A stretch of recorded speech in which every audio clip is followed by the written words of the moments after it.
Hi, this video is going to be on the form of Othello. Now you may have noticed that when you read a text aloud that there's a certain kind of a rhythmic pattern to it, and that's because it uses blank verse. Blank verse is a poetic form that is made up of unrhymed lines of Iambic pentameter, and you can see the use of it in this quote here. So Iambic pentameter uses one unstressed syllable followed by a stressed syllable with a total of 10 syllables in a line, and you can hear it when you read it loud. May the winds blow till they have wakened death. So these red highlighted syllables are the stressed ones.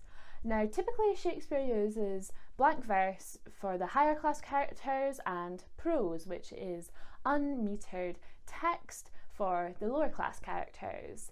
And in Othello we see Iago slipping between the two, and this highlights his ability to deceive the other characters.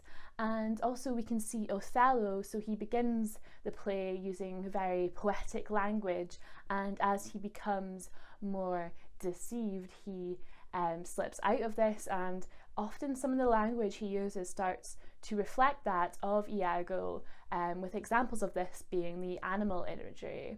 And we also have Iago performing his soliloquies, which is another way he uses language to highlight him deceiving the other characters.